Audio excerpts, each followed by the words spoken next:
So we are so honored, humbled really, to be joined by Nick Dembski, playmaker extraordinaire. And Nick, one of the reasons that we're having you on is we need you to set the record straight because I'm sure you've heard at this point by now, we had a draft of the best Canadian players in the league, and Enoch did not pick you. I did. And we had a conversation about the best wide receivers in the league. Not only did he not pick you, he didn't mention your name, but I did. Gosh. So this is someone who's a former teammate, someone you probably thought was a brother. Can you just tell him to put some respect on your name? Nick, don't let this guy come in between us, man. Tell- ND10. This you is know my what? brother. He knows how I feel about I him. thought we had a good relationship, a good We friendship, do, and all Nick. that. You know, We do. nah, hey, that's cool, man. You know what? Everybody has their own opinion, so I won't let it get to my heart or nothing like that. But I appreciate you anyway, Tino. Well, we appreciate you and another strong start to the year. Every year it's a different journey, a different group. What's this group and this year been like? As you guys look to get back to the Grey Cup, but obviously have a different ending.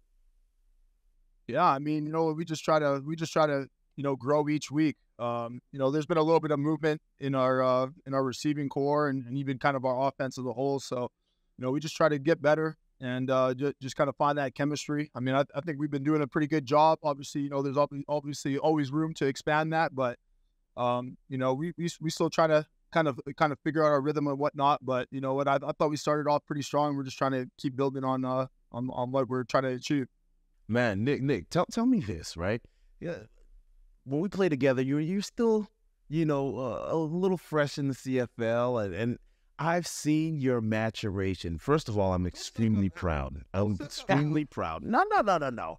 He knows this is real and this is true love. But look, I saw you grow from back when I was with the Bombers and you were at U of M, and all the adversity that you always had to deal with and overcome, and people kind of doubting you, and finally breaking out onto the scene in the CFL.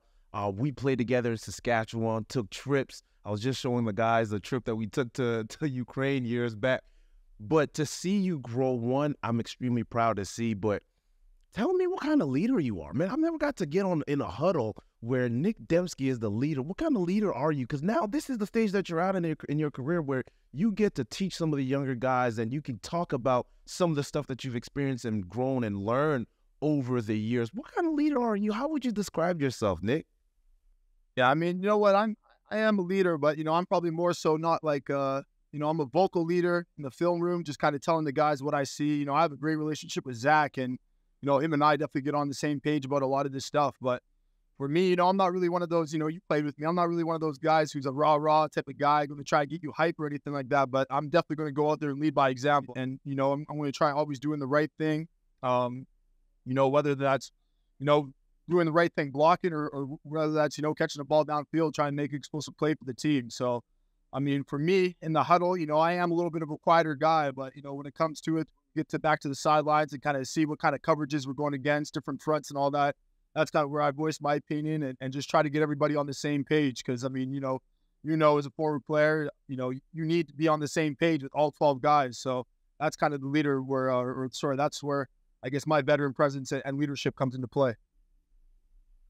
Leadership comes from the work.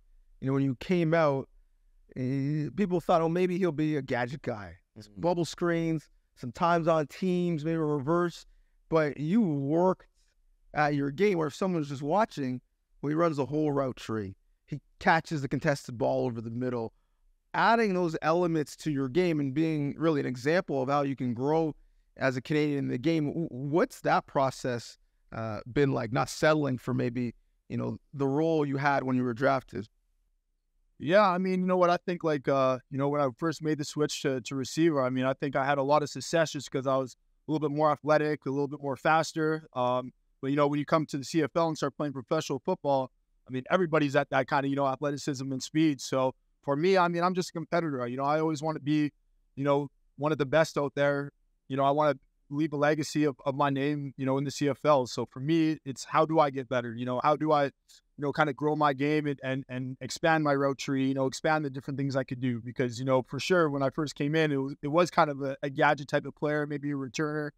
But for me, I just wanted to always be, I wanted to live up to my potential and always grow. So that probably started more from the IQ more than anything. And once, I put my IQ into it and started learning, as I said, different coverages, how to run different routes versus different coverages. That's when I could kind of use my, raw athleticism, to my success.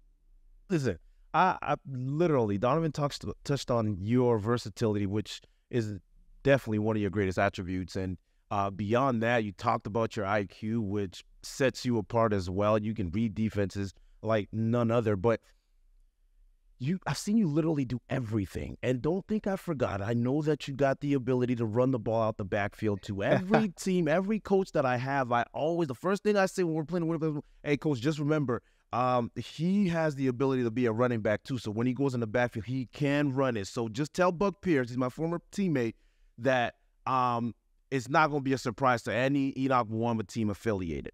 But you've been literally on every position on the football field in offense. Which one would you say is the place where you feel the most comfortable? Most comfortable, I mean, probably number 3 to the field. I mean, I love being close to the box, but I still love having that waggle and still being able to see the defense and kind of, getting a jump start on the play. In our days back in Saskatchewan, I mean, they always had me out there as a field one wide open, Don't get me wrong, it can be, you can get some balls out there, but, I just love being close to the action, close to the box. And then, that way they can bring me in as a running back too. So kind of get the best of the both worlds right there. You're being nice, Nick. You're running for exercise out there.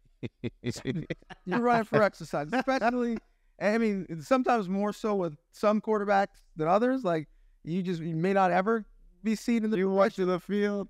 Yeah, it's over. But when you're in that 3 spot, you also have to block now. You might be in the run game a bit. You might need to crack a little bit. You might need to get hands off you and reroute a bit. There's a physical aspect to it that not a lot of people like. And you're saying you want that? I mean, that's what it is, man. I mean, I remember when I came here in 2018, I mean, they signing here as a free agent, they said, we want you to have the waggle. We want you to get, a little bit more plays, the ball in your hands more, but you're going to have to block. You're going to have to earn those stripes. So, I mean, that's kind of just been my mindset, coming into it and just, kind of always knowing that, that's just part of it. The more you can do, the better. And the more you can do, the longer you're going to stay in this league. So it's just a mindset, man. You just gotta be able to handle it, prepare for it, and put it to good use. What year is this now for you, Nick? You're number 8, man. 8, man, that's crazy. But listen, again, we talk about your growth, your maturation, your evolution. It's been amazing to see, and you're continuing to do that. Tell me this: what has been the one thing? Because that's the only way you can get to, stay and continue to perform the way that you have. What's the one thing that you've been working on as of late in your game to kind of set yourself apart from not only the Winnipeg receivers, the Winnipeg Blue Bombers organization, but the whole league as a whole? Yeah, I mean, you know what? The one thing for me is just, and it's kind of what Osh kind of instills in everybody. You can never be, too smart or too perfect. So I've always been trying to, just level up my IQ, honestly. Even when I run routes on air, it's like, in my mind, I'm running against a different type of coverage or, somebody's pressing me. You got to kind of work with the imagination. But at the end of the day, I mean, it's something that just prepares me so I can be ready for any type of look. Just building on that. I mean, every athlete obviously has a foundation of athleticism, but how can you, fulfill your max potential? That's a tongue twister of athleticism. So that's just something, I always try to build on. How can I get better, not only physically, in the gym, because of course, you're going to work out, you're going to put that time in the off season, make sure your body's right, make sure your body's healthy, but how can you grow your mind as well? So we have this thing on this program where every week Enoch shouts out a dog of the week, someone who, is not giving them the love that they deserve, but is bringing that dog. Now, I should mention, he's yet to give you dog of the week. He generally gives it to an Argo, but now we're going to switch it up. That's not true. Wait, it's not? We could pull the numbers. One time. AJ Lett's been the dog of the week 2 times. 3 times. 2 times. 2 times. We're going to switch it up. I need Dembski's dog. Like, you are playing against guys, you're playing with guys. Someone who the average CFL fan maybe doesn't rate, but you see them on the field, you see the tape, and they're putting in work, and you want to shout them out. You want to give them their flowers. Who's that? Man, it's probably biased because it's my teammate, but Rasheed Bailey, man, we talk about receivers who can block. He's putting everything into each block that he makes. He's blocking linebackers, blocking defensive ends. I mean, sometimes he even just runs into defensive tackles because I swear all that guy does is see red when he's in the box. But, that's my dog of the week. I mean, that's kind of it week in and week out. But, kind of going around the league, I mean, you're putting me on the spot right now. You know what? Honestly, somebody that I've been watching some film of, who gets pretty aggressive in there. We played them this week on Ottawa. They're I'm sorry, I don't know his name. I know him by number off Discovery Report, but number 35, man. I'm going to line up against him. He's played Sam linebacker, so he's definitely a dog out there as well. Awesome, Nick. Listen, year 8, continuing to accumulate the years. I know you're gonna spend more and more time in that ice tub, taking care of your body as well. But look, at this point, listen, I'm not wishing for this. But you're closer to the end than the beginning. When you take a look at your career and, again, the growth over the years, what's the one thing that you're most proud of? And to follow that, I would want to know, especially having a newborn just recently, what's the one thing that you feel Nick Demski has yet to do and would like to accomplish before it's all said and done? I mean, you know what? Probably the thing I'm most proud of course, is winning a Grey Cup. That just kind of goes without saying. Anytime you win a championship, especially at this level, I mean, it's definitely for your city too. I know how special that is. More on a first. Sorry, what's that? I said for your city too. I know how special that is. Right. And after 29 years, I could get into it, but we're gonna leave it right now. But you know what? Like personally though, like winning, like getting on the CFLPA All-Star team. I mean, that's something because, that's not the writers talking about it. That's not the coaches. That's having the respect of the players around the league. So to me, I mean, that kind of just, it says a lot. And, just to kind of get the respect of everybody when, you yourself, I mean, I didn't even think I was going to get on that. And then, next thing you see your name announced. I mean, it definitely is a beautiful feeling. And, I appreciate that from the love around the league. What more do I have to bring? I mean, I just want to bring consistency, man. I want to stay on the field. I want to stay healthy. I think that's kind of been something these last couple of years, I got to do better at. So that's probably the main thing because, you see my stats and you see, what type of production I bring when I'm playing and when I stay healthy. But, I got to stay on the field in order to keep doing that for this team so we can keep going out there and winning games. Well, luckily, the CFLPA vote is not just one player. It's not just Enoch. So I don't know if you would have made it if it was Enoch. Because this writer had some love for you, but luckily the rest of the league made up for his short-sightedness. But before we let you go, Enoch mentioned you got, the newborn. You said it yourself, the more that you can do. So give me your scouting report for yourself as a dad. What is the diaper game like? What is the swaddle game like? What is getting the bottle ready game like? The putting down a bed game like? The burping game like? Give me the scouting report for Nick Demski, the dad. You know what? It's funny because, I asked my fiance before everything I do, hey, is this how I'm supposed to do it? Like happy wife, happy life, man. I'm finding that out right now. So that's the one thing right now. But it's funny because this is like, this is her first newborn she's ever been around. I mean, I was 9 years old when my brother was born. So, I've it's been a while, don't get me wrong, but I've been around newborns before.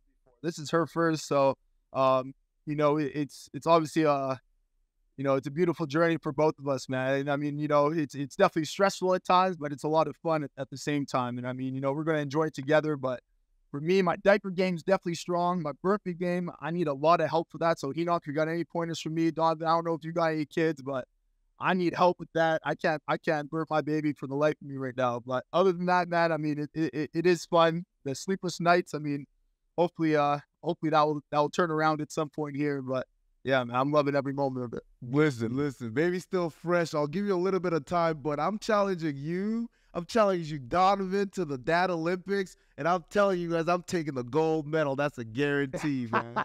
Well, you have enough practice. That's right. I was gonna say you got practice, man. Well, clearly Demski is coachable, whether it's Coach Pierce, Coach O'Shea, or the fiance. He's getting it done on and off the field. Thank you, my brother, for taking the time. Continued success. Before we leave, positioning is what matters. And gentle tap, Demski. Gentle tap. Okay. It's all in the wrist, huh? Gentle taps. I got you. I appreciate you guys for having me, man. All right, Nick.